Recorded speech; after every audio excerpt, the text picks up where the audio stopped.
Hello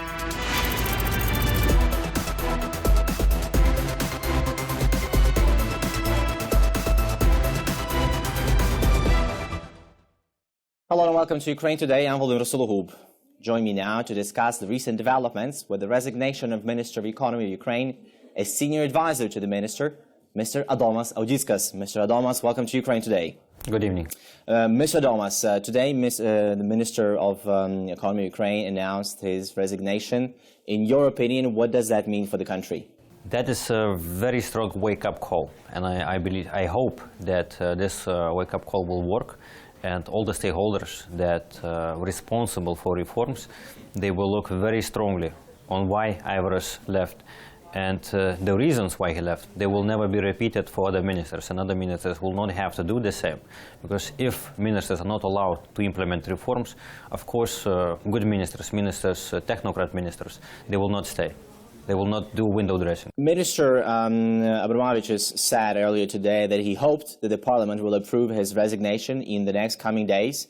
Do you think this will happen, or this process might take much longer? Again, I hope only that the Parliament will vote as soon as possible, because the Minister asked, and I think it would be very nice from the Parliament to implement what Minister asked. He spent more than 1 year for this country. He worked very hard, 24/7. He used all his experience that he gained working in Estonia, Lithuania, US, Sweden, Russia as well. So he gained a lot of experience. He helped use this experience for the country. Spent 1 year working, helping the country. So I hope that the Parliament will take this into account and vote and take into account the request of Minister Ivars. So basically you don't see the option for the minister to stay in his office, and the only way out is to leave?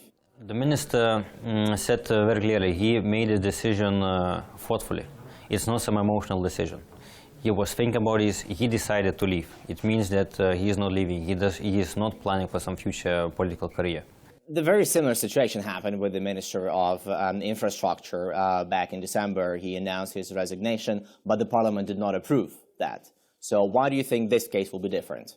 It's not that I think that it will be different. I just hope, again, that the Parliament will take into account Ivars' request. It's up to the Parliament to decide. It might be the case that the Parliament will not vote. Most likely, it can happen that they will be waiting until the Prime Minister will come and do... That'll be the report of the Prime Minister and the Cabinet Minister.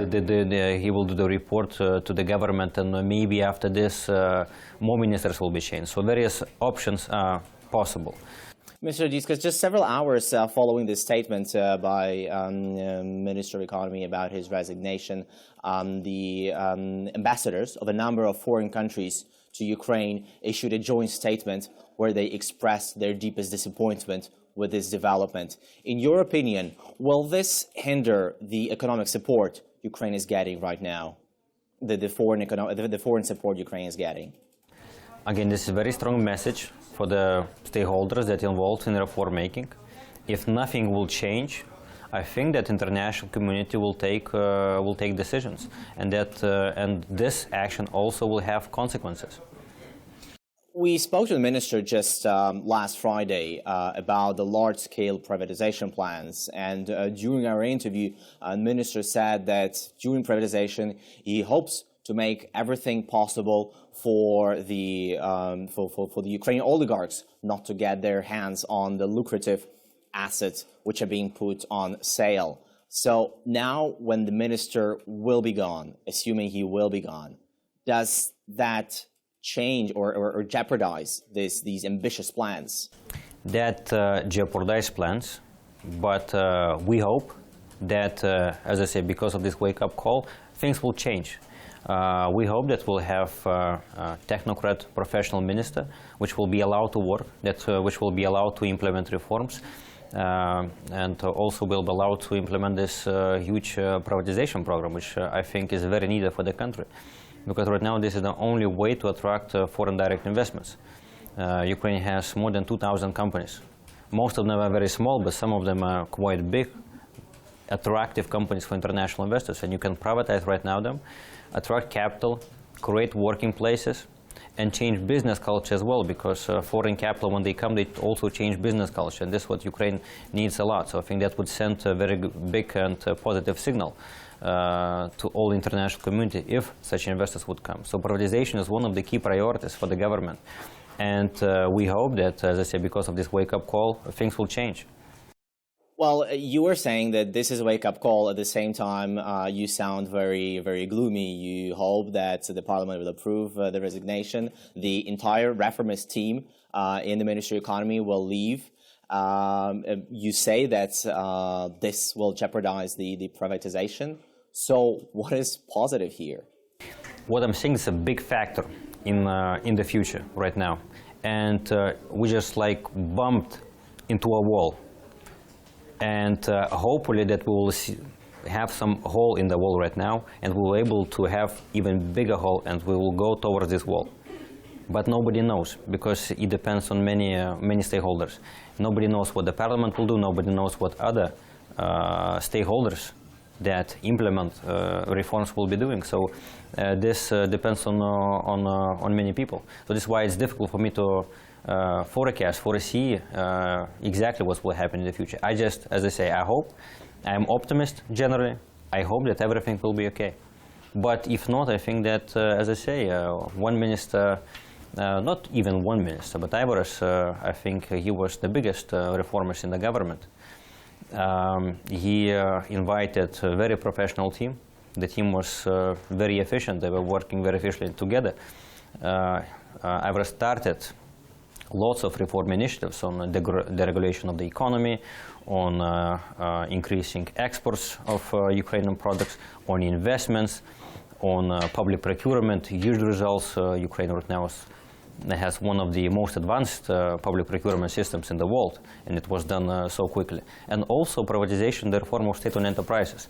This was one of the most corrupt sectors, and Ivor was brave enough to start reforming this sector, but it was too difficult right now. But at least we have awareness of all the problems that we have in this sector. Well, it looks like this bravery cost him, made him resign his office. If this is a solution for Ivor to be heard, this is why he sacrificed himself. He just wanted people to hear what he's saying. And sometimes you have to do this publicly and very strongly. You listed all these reforms which have been started by Minister Abromavicius within the ministry and in the country, and a lot of these reforms, if not all of them, have just begun, and still a lot needs to be done to conclude and complete these reforms. So now, when the entire reformist team will be gone, what happens to these reforms? You asking me the questions for which I don't have a very clear answer. I just can hope that this wake-up call will be heard, that what international community is saying will be heard, what Ukrainian people are saying. Stakeholders that implement reforms, they will hear this, and they will start doing reforms. If not, nobody knows what will happen. It will be a big mess, I think, if things will not change. Minister Abromavicius had a meeting with the president earlier today. Do you think it is possible that the president could have persuaded Mr. Abromavicius to change his mind and remain in the office? I don't want to guess what was discussed during this meeting and what consequences this. Yeah, obviously we do not know what have been discussed, but do you think that there is still a chance that Minister Abromavicius will stay in the office? Ivor said very strongly that he made up his mind. He is leaving because he cannot work in such conditions. If something dramatically will change, yes, there is always an option. But things have to change very quickly. Will you stay in the team if Minister remains in office?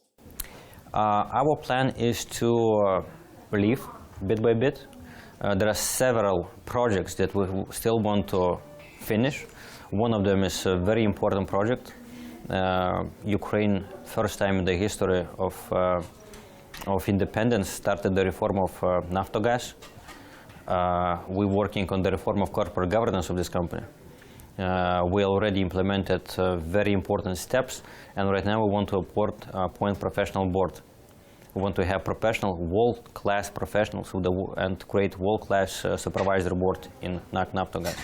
So soon we will be appointing new members through the nomination committees, new organ that we created together with Ivaris, with the minister.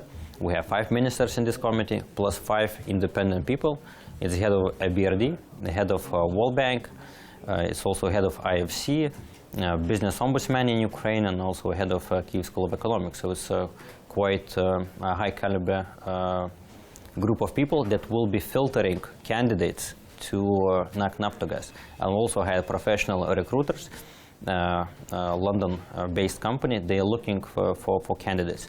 So at least we want to finish this one, because that will be a very big milestone in changing situation with the state-owned enterprises. Well, looks like some important reforms still need to be implemented. We'll definitely be following these developments really closely. Mr. Audickas, many thanks for your time. We were discussing the recent developments with the announcement by the Minister of Economy of Ukraine about his resignation with a senior advisor to the minister, Mr. Adomas Audickas. I'm Volodymyr Sologub. Thank you for watching Ukraine Today.